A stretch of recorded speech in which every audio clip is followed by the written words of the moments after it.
So hello everyone, मेरा नाम सौरभ है। So I am back with yet another question जो कि सी ए फाइनल नवंबर 2020 में एक एग्जाम में क्वेश्चन आया था। सी ए फाइनल ऑडिट का क्वेश्चन है। So without wasting any time let's get started with this question. So question ऐसे स्टार्ट होता है। सी ए एन जो है वो एक ऑडिटर है, किसके, टी आर पी लिमिटेड के ऑडिटर हैं। और जब वो ऑडिट कर रहे थे, ही वॉज कंडक्टिंग ऑडिट, उनको मिली some deficiencies in the internal control. Now he need to determine कि जो डेफिशिएंसी उनको मिली है या फिर जो कॉम्बिनेशन ऑफ डेफिशिएंसीज उनको मिली है इंटरनल कंट्रोल के अंदर, क्या वो सिग्निफिकेंट डेफिशिएंसी है कि नहीं, वो उनको डिटरमाइन करना है।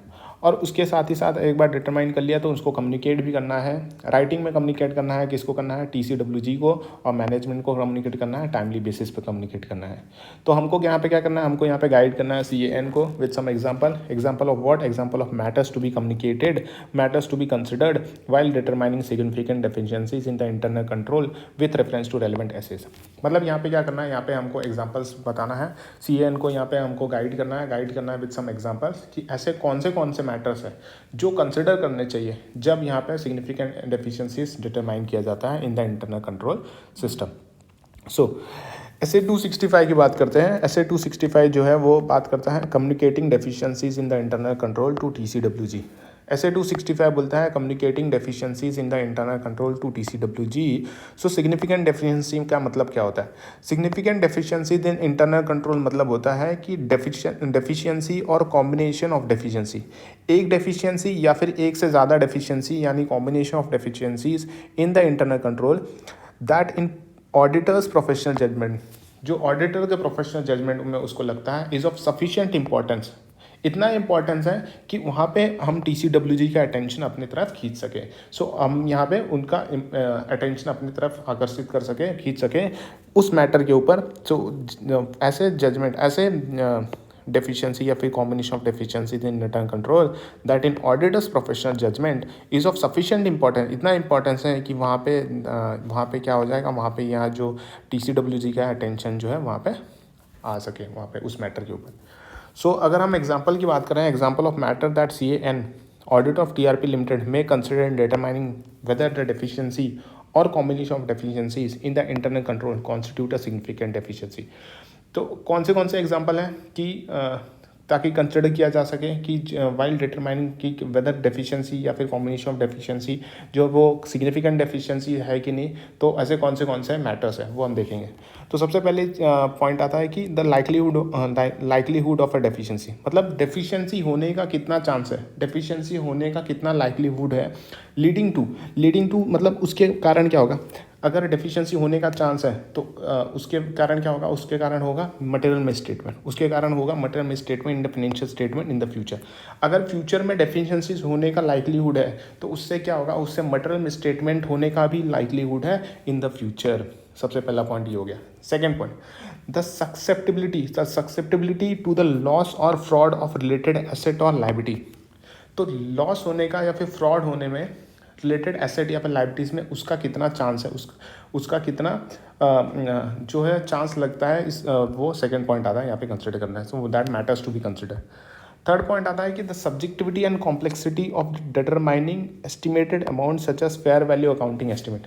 यहाँ पे ये बोल रहा है कि कितना सब्जेक्टिविटी या कॉम्प्लेक्सिटी इन्वॉल्व है while determining the estimated amount. जब एस्टिमेटेड अमाउंट यहाँ पे डिटरमाइन किया जाता है, एस्टिमेटेड अमाउंट डिटरमाइन किया जाता है, तो उस एस्टिमेटेड अमाउंट डिटरमाइन करने के लिए कितना सब्जेक्टिविटी इन्वॉल्व है, कितना कॉम्प्लेक्सिटी इन्वॉल्व है। सच एस यहाँ पे क्या हुआ, for example such as fair value accounting estimate हम जब यहाँ पे निकालते हैं फेयर वैल्यू अकाउंटिंग एस्टिमेट, तो उसमें कितना सब्जेक्टिविटी, कितना कॉम्प्लेक्सिटी यहाँ पे इन्वॉल्व होता है। फिर आगे बढ़ते हैं तो यहाँ पे फोर्थ पॉइंट बोलता है कि financial statement amount expose to deficiency, कि फाइनेंशियल स्टेटमेंट जैसे बैलेंस शीट हो गया, P&L हो गया। सो फाइनेंशियल स्टेटमेंट में ऐसे अमाउंट्स जो एक्सपोज टू डेफिशिएंसीज हैं वो भी एक सिग्निफिकेंट मैटर्स बन जाते हैं while determining the significant deficiencies.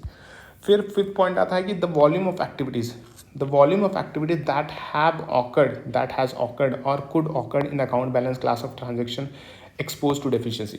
कि वॉल्यूम एक्टिविटी, ऐसे वॉल्यूम ऑफ एक्टिविटी जो ऑकर्ड हो गया है, ऑलरेडी ऑकर हो गया, या फिर कुड ऑकर मतलब हो सकते हैं occur in the account balance और class of transaction expose to deficiency.